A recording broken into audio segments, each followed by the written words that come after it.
So welcome back for the top 100, and I'm actually at 50 to 41. Now, if you've been following the podcast, The Board Game Specialist, you would have heard already what these ones are, but then on there, you'll also hear what Carla's 50 to 41s are. But on YouTube, you get to see pictures of what these games are, so let's get started. In my number 50 position is Century: A New World.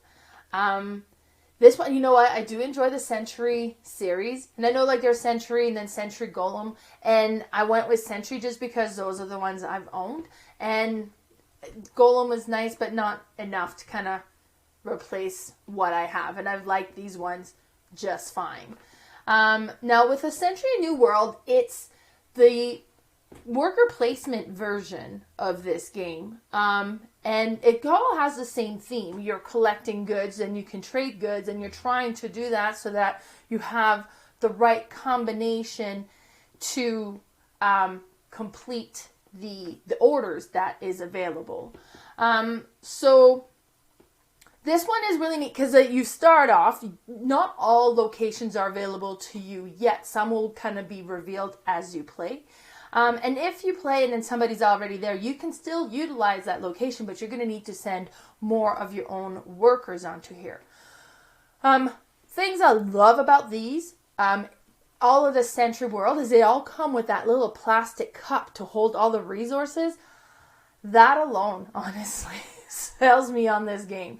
This particular one, though, like the player board that you play, then you can change it up, but it's very thin. Like it's a very thin cardboard. And the meeples are tiny. Like they're the smallest meeple I have ever come across. Like it's something that you would expect in a tiny epic type game, like really small to fit a small game. But this isn't a small game. But that being said, the gameplay is really good. I really like it. You're kind of going to the different location. And then on your turn, once you kind of was like, hey, I'm going to bring back my workers. And you always hope that somebody's going to do that before you play because you want to do an action and you don't want to spend too many meeples to activate it. It's great. This game really is great. And I love it. And that's why it's my number 50. In number 49 position, I have Galaxy Trucker. So the version I have is the first edition. And I love it just fine. I actually played the second edition just this past weekend, and I gotta say, it looked good. Plus, the people I was playing with have the wooden insert that holds everything together, and it looks really good. This game is really good. So it plays in 3 rounds, and each round has 2 phases. So the first phase is you build your ship. Then the second phase is you go through the trip kind of across the galaxy and trying to make it to the next location because you're going to be collecting goods and then you get money for the goods. But if you didn't build a very good ship, you might not make it. So on the ship, you can add thrusters that'll make you move forward. You can add lasers to help defeat enemies or oncoming comets.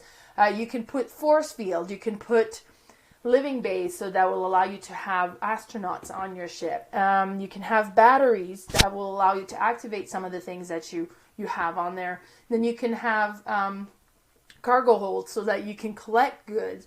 Now, some of the goods are dangerous goods, so you need to have a specialty cargo hold for that one. And you're putting all this together, but you got to make sure that the connection match when you're putting the tiles together.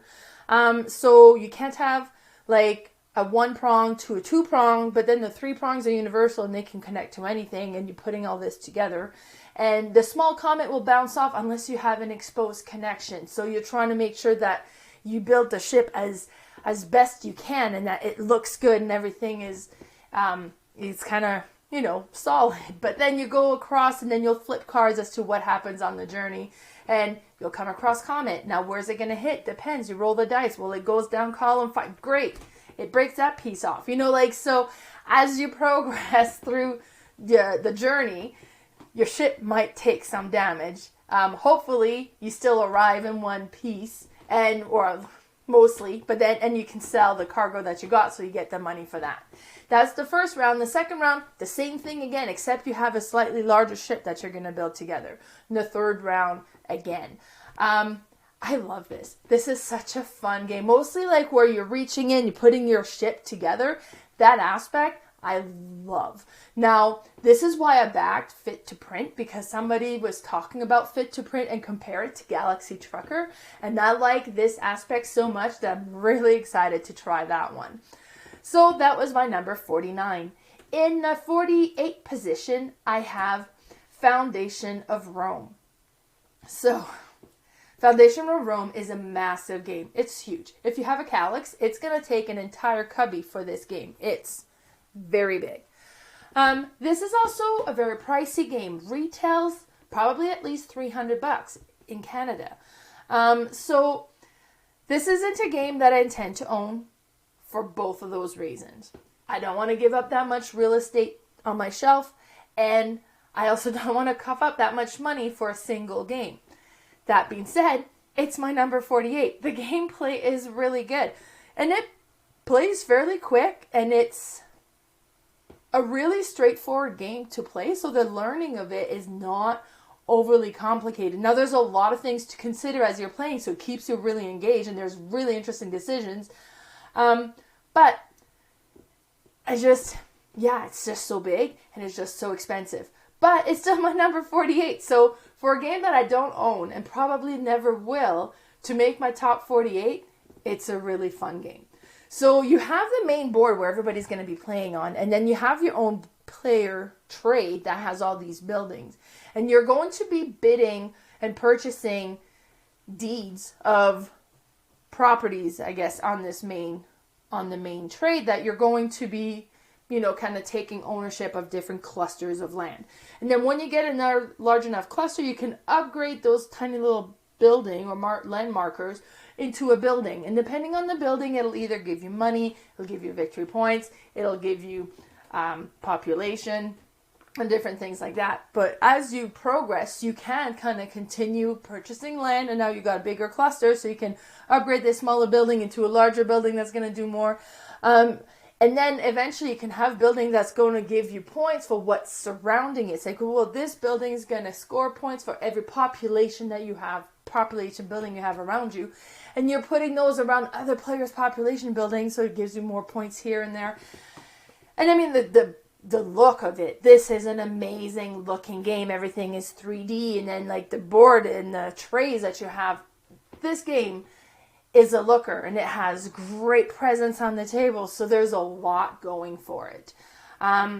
If you own this, you won't regret it. It is a great game. It reminds me a lot of Bunny Kingdom and Chinatown. It has that kind of feel about owning the land and kind of building stuff on it and trading. But you don't trade in this one, and you don't draft in this one. It's really you're buying and bidding on the land that's available. And as you go, new cards come out, so then the land will become cheaper and cheaper, so you can try to wait. So, come on, wait, it's on my turn, I can buy it for really cheap. So I don't know if it's bidding so much as you're just purchasing it, but yeah, it's great. Number 47 position is Subdivision. So I bought Suburbia, the big box, and then I played Suburbia, and it was okay. Now, when we played it, I forgot all about the lake, and I ran out of money, and I was like, this can't be right. We have got to be doing something wrong, because it was impossible. We couldn't accomplish anything. And that might have kind of put a spin on it that kind of affected my like for the game. But I played Subdivision around the same time, and I liked this one so much better that I ended up selling Suburbia, and I'm just keeping this one. Which is a lot for me because I'm terrible at selling games. So the fact that it was like these ones were kind of similar and I had a obvious preference, I actually sold a game. So yeah. This one is neat. Like you have your player board that's a map and you'll be adding buildings. Now you can build the school and kind of upgrade the school. So you just kind of stack it up and it becomes bigger. And depending on what you have, it's going to score to what's surrounding it. Very much like Subdivision. But with this one, you'll roll the dice, and this will be like, okay, so you rolled a purple, so you're going to be building on a purple. And I don't know if it's purple or blue, it's hard to tell from here. Or if you roll a red, then you're going to be going and build on a red spot. Now, if you don't want to build on a red spot, you can change. You're going to have to spend $1 to move it. And money is fairly tight. But then you're building, is it roads or sidewalks as well? I think it's sidewalks, because you got the road tiles. And so the whole thing, like, you have that area that you're trying to build and control and trying to score the best. And I like it. I like this one quite a bit. So that's why that's my number 47. Then in number 46, I have Smartphone Inc. So Smartphone Inc. I've played so far only online. And I'm not a big fan of online playing. For one, my camera's always set weird, and then by the time it's like, hey, Melanie, it's your turn, and I'm like stuck in a corner somewhere. So the whole fidgeting and kind of figuring out what to do and how to do it, and then like, and it is neat. I gotta say, it is neat. It is like you're playing a board game online, so it has that board game feel to it. But I still prefer to play an actual game at the table, and we'll play a crappier game at the table than a really great game online, just because I prefer the tactile and have it physical game in front of me. That being said, I've played some Smartphone Inc. online, and I was really impressed with the gameplay of this game. Now, this is an economic game. You're running a phone company, and you're going to be creating phones, and you're going to try to sell them. Now, supply and demand, like, you're going to be setting the price on your phone, but the cheaper phone are going to sell first. And depending on what area you're selling your phones in, and that sort of stuff will affect. So you're trying to sell the phone, but price it correctly so that it will sell, unless you get really neat technology. Because, people pay more for iPhones. So if you kind of develop neat phone technology, now you can set a price a little bit higher, because you got like a monopoly, so you can kind of capture the market that you want. It's really cool. Oh, let me show you what the game looks like. So this is a picture of somebody else that had posted. Like I said, I only had a picture of my computer screen, but so I don't know if those trays come with it. Oh, that would be cool. I would have to look. But you have these cards with these different symbols on it, and first you have to stack them to figure out what action you're going to do your turn. So behind your shield, you're stacking these cards to figure out, like, okay, this is what I'm going to do, and each icon is going to represent an action you can do. Then on your turn, you get to do these actions. The board looks amazing. The gameplay was really cool. I've only played it online, but I bought my own copy just yesterday, so it's going to hit the table for real. I'm very excited for that. So that was my number 46. In number 45 position, I have Century Eastern Wonders. This is my favorite game in this Century series. And this one is like the area control version of the games. And it's funny because I keep saying, I don't like area control. Because I wasn't a big fan of Risk. And I'm not a big fan of Small World. I don't know. I'm not a fan of area control. Except this is area control. I love it. And I keep coming across area control games that I just simply adore. So I don't think it's area control that's the problem. But, so this game is cool. So you build the board with all these tiles. And then each tile has like a different actions you can do on it. So you can collect red cubes, or you can trade red cube and get a green cube and a brown cube, or different things like that. So you're going to be going around moving I think it's a little boat that you have. So you'll be moving your boat from location to location to collect these resources and to trade the resources, so you have the right combination to fill the orders, which is the same goal as every Century game. With this one, is just you moving across the board to accomplish this. And you got so many movement you can spend to kind of go further. You can get upgrades that will allow you to do things a little bit more efficiently as well. Then you can put and build markets on the different locations so that you can activate the action of that tile. It is great. I love this game. I've enjoyed it. And then again, comes with the plastic containers to hold all the resources. That's right with the game. The attention to detail is great. The size of the meeple in this one doesn't seem to be as small as the other one, so it just works so great. I like it. In number 44 position, I have Heaven and Ale. I really like the whole mechanism and rondel kind of middle portion of this game. That's what I like kind of the best about this. So you have all these things in the middle that you can go and collect these different resources or these monk or activate these scoring conditions and that sort of stuff. And you're going. Now you can go as far forward as you want, but you can never go backwards. So you'd be skipping a bunch of stuff and kind of going and collecting. And the first one to make it around and get back to the start position now gets to pick their ability for the next round. So do you want to have money, or do you want to be first player, or the different things you can pick from? And then you'll be collecting these resources and these goods that you're going to put on your map. Now your map's separated into a light side and a dark side. The dark side is cheaper to place your goods on, and it's going to provide you with money when you activate them. If you put them on the light side, it's going to be a little bit pricier, but that's what's going to move your tiles up on the track. And you want to move up on the track because the goal is to have the highest score. And the score is calculated by the location of your monk that's brewing the ale and all the ingredients. But so you're moving all the ingredients up, but it's going to be the monk is going to give you the multiplier, and the lowest position ingredient was what you're going to multiply. So you can't ignore one ingredient over another. You got to try to move them all up because you're trying to get your lowest one to be as high as you can, and your monk to be as the highest potential multipliers you can reach as well. It's a neat, clever game. Like the whole way that this works is so clever. It's a lot of fun. It's a bit more complex, I would say, when it comes to teaching and learning how to play this game. So every time I've played with a new, like it's a bit of a teach to get through and get playing, but it's worth it. And number 43 position is Le Havre, the inland port. This is a two-player version of Le Havre. I've never played Le Havre, so I don't know how it compares. And because I like this game so much, I really want to have its original version. Now, I've played this game the first time, and it left such an amazing impression. I was blown away and so impressed with this game.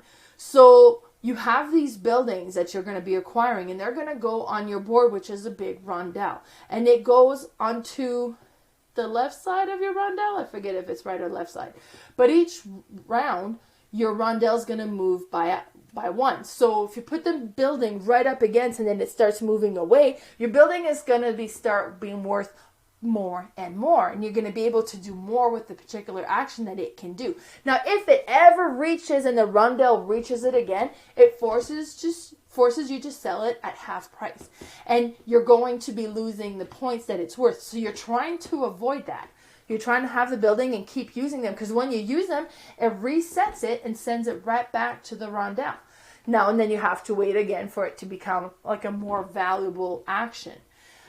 Now, a thing to consider and remember is that the other player can use your buildings on your own board and resets it. So maybe you've got like, this is going to be the perfect move, and I'm going to wait one more, and it's going to be so powerful, and I'm going to do this, and it's going to be great, and they use it before you can. So I know some people will not play this game because that was too infuriating to them. Now, just keep in mind that the board is not your own. These are all available, but yeah, be prepared. Now, the other thing I really like about it is the resource track. So you have a cube for each resources, and then some of the building actions will allow you to move the resource track in a certain direction. Now, when you have it, if you go to the left one, you spend 1 resource. If you go down, you spend 3 resources. So if you go down 1 and to the left one, you spend 4 resources. But eventually, if you ever get your resources stuck against the side, you're not going to be able to spend 1 because you're up against the side, and you're going to have to spend 3 every time. So you're trying to move them as far up and to the right as you can, but there's nothing there. Like, they've kind of made it so you can't just get that optimal location. And then at the end of the game, depending on how high you get your resources, is going to be worth points as well. So you're trying to accumulate that, but then you're going to be spending the resources to acquire the building as well. The whole thing is so amazing. It's so clever how it all comes together. I like this. I like this game a lot. Then, in number 42 position is Seven Wonders Architect. I like Seven Wonders, and it's great that it's like a board game play. That's not a party game that'll play up to 7 players. Seven Wonders Architect does the same thing. You can still play 7 players. It's a board game. It's not a party game, but this one is quick. It plays in no time at all. So you have your wonder and you start and they're all on its construction side. And you have your deck of cards and you're going to have a deck of cards between you and the next player. And the other player is going to have their deck of cards between you and here. And then there's a deck of cards available in the middle. So on your turn, you can pick from these two. And these are face up. You see where they are. Or you can draw from the middle pile, which is face down.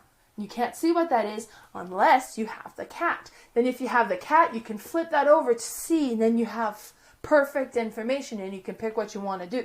You can collect resources that you can later on trade to build your wonder. And that's what's going to trigger the end. The first player to build their entire wonder ends the game. Everybody counts their points.